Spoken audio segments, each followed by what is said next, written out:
Ibu akan absen terlebih dahulu ya. Almania, Hadir Bu. Wineli, Hadir Bu. Desi Maharani, Hadir Bu. Laila, Hadir Bu. Kiki Umami, Hadir Bu. Muhammad Salsabila. Hadir Bu. Jadi hadir semua ya pada hari ini. Iya Bu.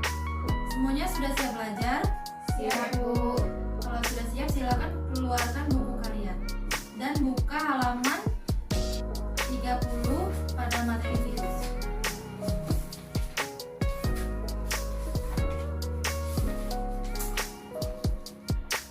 Nah, ada yang tahu kita hari ini akan belajar mengenai apa? Virus Bu. Nah, hari ini kita akan belajar mengenai materi virus. Sebelum kita masuk pada materi, Ibu akan terlebih dahulu menyampaikan tujuan pembelajaran kita pada hari ini. Pembelajaran kita pada hari ini akan membahas tentang apa itu virus, ciri-ciri virus, struktur virus, dan replikasi virus. Di sini Ibu akan membagikan lembar kerja kepada kalian tentang virus ini agar kalian dapat memahami dan mengamati replikasi virus ini. Di sini Ibu akan membagi menjadi dua kelompok. Ini untuk kelompok pertama dan ini untuk kelompok kedua. Silakan kalian pahami dan amali terlebih dahulu. Ibu beri waktu 10 menit untuk mengamatinya. Silakan berdiskusi kepada teman-teman.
Sudah selesai mengamatinya?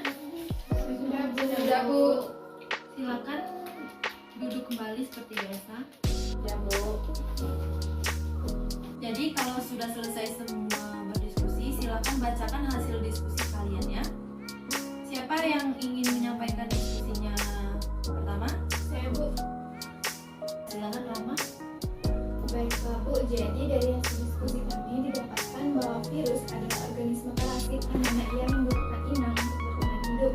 Mikroorganisme ini harus menemukan inang untuk bereproduksi termasuk melalui sel tubuh manusia. Virus termasuk bagian dari mikroorganisme yang dinamakan bagian dari mikroorganisme karena merupakan makhluk hidup dengan ukuran yang beberapa mikro, yaitu sama dengan 0,001 mm. Baiklah, siapa lagi yang ingin membacakan hasil diskusinya? Ayo, Silakan Kiki. Baik Bu, dari hasil diskusi kami dapatkan bahwa virus adalah mikroorganisme patogen yang hanya dapat bereplikasi di dalam sel makhluk hidup karena mereka tidak memiliki perlengkapan seluler untuk bereproduksi sendiri. Semua bentuk kehidupan dapat diinfeksi oleh virus, mulai dari hewan, tumbuhan, hingga bakteri dan archaea. Mungkin itu saja Bu. Baik, sudah betul semua ya hasil diskusinya. Tepuk tangan untuk Rahma dan Kiki yang sudah menjawabnya. Nah, jadi itu tadi ya hasil pengamatan kalian semua sudah benar dan ada beberapa yang belum lengkap. Di sini selanjutnya Ibu akan menjelaskan apa yang belum kalian pahami dan apa yang belum kalian sebutkan pada hasil diskusi kalian tadi. Silakan disimak ya, tidak ada yang mau ngobrol. ya Bu. Baiklah, virus ini sendiri berasal dari bahasa Latin yaitu virion, yang artinya adalah racun.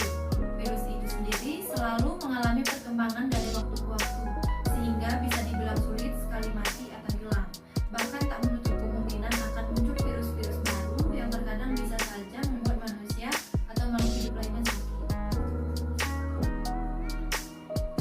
Mikroorganisme merupakan makhluk hidup dengan ukuran hanya beberapa mikro atau mungkin lebih dari kecil dari itu. Karena 1 mikron sama dengan 0,001 milimikron. Berdasarkan pengertian virus, dapat dikatakan bahwa virus adalah organisme parasit yang mana ia membutuhkan inang untuk bertahan hidup. Mikroorganisme ini harus menemukan inang untuk bereproduksi termasuk melalui sel tubuh manusia. Selanjutnya adalah ciri-ciri virus. Beberapa di antaranya adalah yang pertama, hanya memiliki satu jenis nukleat yang diselubungi oleh kapsid atau selubung protein asam nukleat itu yaitu DNA atau RNA. Yang kedua, ukurannya sangat kecil, antara 25 sampai 300 nanometer. Untuk 1 nanometer sama dengan 10 sampai 9 meter. Yang ketiga, tubuh virus itu berbentuk sel, sehingga virus tidak memiliki inti sel, membran plasma, dan sitoplasma. Yang keempat, hanya dapat hidup dan berkembang biak pada sel hidup dan dikenal juga sebagai parasit intraseluler obligat. Yang kelima, merupakan suatu makhluk organisme. Makhluk organisme merupakan suatu bentuk peralihan antara benda mati atau memiliki sifat yang dapat dikristalkan dan makhluk hidup dapat berkembang biak. Dan yang terakhir, memiliki beberapa bentuk tubuh. Bentuk tubuh virus itu yaitu bulat, batang, bentuk T, dan silindris. Selanjutnya yaitu struktur tubuh virus. Struktur tubuh virus ini terdiri dari 4 bagian utama, yaitu kepala, isi tubuh, ekor, dan kapsid. Kepala sendiri merupakan memiliki kepala berisi DNA atau RNA yang menjadi bahan genetik kehidupannya. Isi kepala ini dilindungi oleh kapsid, yaitu selubung protein yang tersusun oleh protein. Bentuk kapsid sangat bergantung pada jenis virusnya. Kapsid bisa berbentuk bulat, polyhedral, heliks, atau bentuk lain yang lebih kompleks.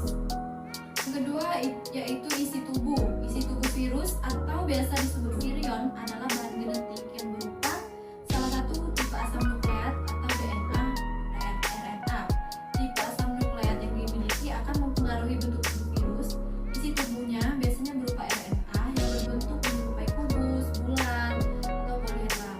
Contohnya pada virus-virus penyebab penyakit poliomyelitis, influenza, dan radang mulut atau kuku. Dan yang ketiga, ekor. Ekor adalah bagian dalam struktur tubuh virus yang berfungsi sebagai alat untuk menempelkan diri pada sel inang. Ekor yang melekat di kepala ini umumnya terdiri atas beberapa tabung tersumbat yang berisi benang dan serat halus. Yang terakhir adalah kapsid. Struktur virus kapsid adalah struktur virus yang letaknya berada di luar virus dan memiliki kandungan subunit beberapa protein yang cukup banyak. Kandungan tersebut lebih dikenal dengan sebutan kapsomer. Bentuk kapsid bisa dibilang cukup beragam sehingga bisa mempengaruhi bentuk virus itu sendiri.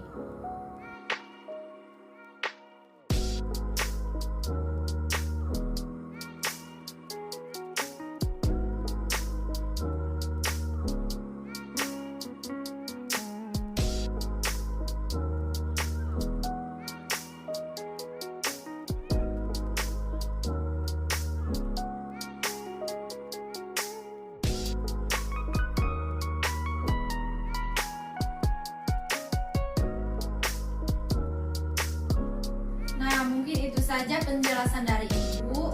Apakah ada yang belum dipahami atau ada yang ingin ditanyakan? Saya Bu. Silakan Desi. Baiklah Bu, saya akan bertanya mengenai mengapa virus bisa bersifat seperti benda mati. Ya, bagus ya pertanyaannya. Nah, apakah di sini ada yang bisa membantu Ibu menjawab pertanyaan dari Desi? Saya Bu. Ya, silakan Alfania. Baiklah Bu, saya akan menjawab pertanyaan dari Desi. Jawabannya yaitu karena virus tidak melakukan metabolisme, tidak bergerak, tidak bernapas, dan berbentuk kristal. Mungkin itu saja Bu. Ya, benar ya. Virus itu bisa juga disebut benda mati karena di luar inangnya ia akan bersifat seperti kristal, tidak bernafas, dan juga tidak melakukan metabolisme. Apakah Desi sudah memahami dari jawaban Alfania dan Ibu tadi? Sudah Bu. Baiklah. Apakah ada lagi yang ingin ditanyakan? Tidak ada Bu. Sudah paham semua ya? Ya Bu. Baik. Baik, kalau sudah paham semua, Ibu akan menyimpulkan dari pembelajaran kita hari ini. Virus adalah organisme parasit yang mana ia membutuhkan inang untuk bertahan hidup. Mikroorganisme ini harus menemukan inang untuk bereproduksi, termasuk melalui sel tubuh manusia. Virus termasuk bagian dari mikroorganisme yang dinamakan bagian dari mikroorganisme karena merupakan makhluk hidup dengan ukuran hanya beberapa mikro atau sama dengan 0,001 milimikron. Selanjutnya, struktur tubuh virus ini pada umumnya yang dimiliki oleh virus terdiri dari asam nukleat dan kapsid. Selain itu, mikroorganisme ini juga memiliki struktur tambahan seperti asam nukleat ini terjadi dari DNA atau RNA. Secara umum, tubuh virus terdiri dari 4 bagian utama, yaitu kepala, isi tubuh, ekor, dan kapsid. Selanjutnya, klasifikasi virus berdasarkan jenis sel inang. Yang pertama, virus penyerang tanaman. Virus ini bisa merusak tanaman yang sedang kamu tanam dan rawat, contohnya bunglon atau TMV. Yang kedua, virus penyerang manusia. Virus penyerang manusia sangatlah banyak, dan beberapa virus ada yang membahayakan manusia seperti virus HIV, influenza, virus corona, virus omikron, dan lain-lain. Yang ketiga, virus penyerang hewan.